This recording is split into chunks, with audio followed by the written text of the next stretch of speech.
Far outside the city, a large white van drove down a dirt path, deep into the woods. The driver was a large man in a red plaid shirt and jeans, with short white hair and an apish face.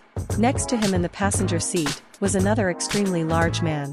Looking like he was a half-bat, with wings under his arms, a battish face, and bat ears. "We're almost there. Do you hear anything?" the driver asked his partner. "5 people up ahead. 3 cars," the man-bat said. "They should be our buyers." "Anyone else?" the driver asked. "No, we're clear," the man-bat said. The driver continued driving down the road, a bit more at ease after his partner's words. A few minutes later, they reached their destination.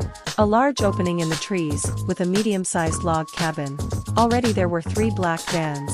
And 5 individuals waiting for them, all sharply dressed. One was a large chicken man in a suit, with massive exposed claw feet. Another was a woman with long blue hair, in a slim whip shape that went all the down to her feet. There was a man and woman with springs for legs and arms.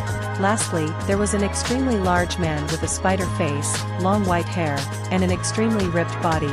The 2 men exited the van and walked over to the others. "Are they all accounted for?" asked the spider face, in a terrifying inhuman voice. "Every last one of them," said the ape man, handing Spider Face a list, which he promptly looked over.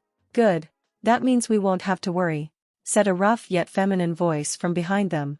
Everyone looked at the top of the van, to see Kaza standing on top of it. "What?" The ape man turned to his partner. "You said there were no dash." But as he was talking, the man-bat started melting, into a pile of paint. Kaboom! While everyone was staring in shock, Kaza fired a mouth beam at the ape man and sent him flying back. "Sky pirates! Kill them all!" Spider Face shouted. The spring man and woman immediately shot their fists toward the captain, but a wall of sand erupted from the ground, blocking the punches. Then suddenly, the trees rose up out of the ground, standing on their roots and growing monstrous faces. "What the hell?" the long-haired woman yelled, as she literally whipped her hair at one of the tree monsters, causing it to explode into paint. Bang! Suddenly a bullet flew in from the back, and hit the whip-haired woman in the back, causing her to fall to the ground. "Fuck! Sniper! Take cover!" the spring woman yelled, but as soon as she turned to run, she was hit in the face with the yo-yo, knocking to her ground. "Like we'd let ya!" Karaki shouted as she recalled her yo-yo, standing on one of the tree monsters. "God, I love this thing. You little bitch!" the spring man shouted as he went to launch his fist at the small villain. Bang! Only to get shot in the spine as well. Ack! The spring man crumpled to the ground, the pain putting him into shock. Bakwa! The chicken man used his claws and slashed into the tree monsters, reducing them into nothing more than paint. Bang! A sniper bullet flew towards him, but he jumped out of the way, knowing that staying still would mean he'd end up just like the others. Karaki tossed her yo-yo at him, but he dodged that too. He continued to dodge attacks from the 2 for a few more seconds, but it mattered little. Slice! Suddenly both his chicken legs were cut off, and he fell to the ground, his leg stumps bleeding out. "Back off!" Humph! Shift grunted as he tossed the blood off his sword. Kaza flew up over the wall of sand and blasted the chicken man with a massive ball of fire. Kaboom! The chicken man was engulfed in fire, knocking him out and cauterizing his wounds. "Die!"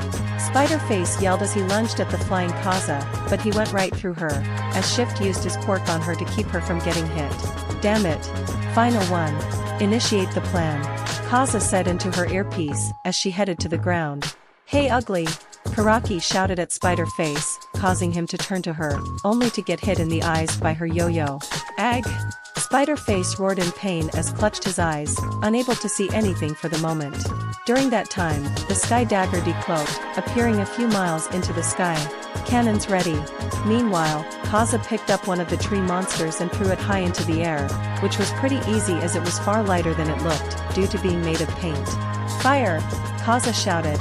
Shift used his quick, switching Spider Faces and the tree monsters' hitboxes, as the sky dagger's cannon locked in on the tree. Kaboom! The cannon fired, blasting the tree, but all the damage was transferred to Spider Face. Ah! Spider Face gave out a roar of agony, as his sky burned and peeled away. After a few moments, the attack stopped, and Spider Face fell to the ground, thoroughly unconscious. Humph! Kaza grunted, as she watched the last of her opposition fall. Finally, now dash. Gah!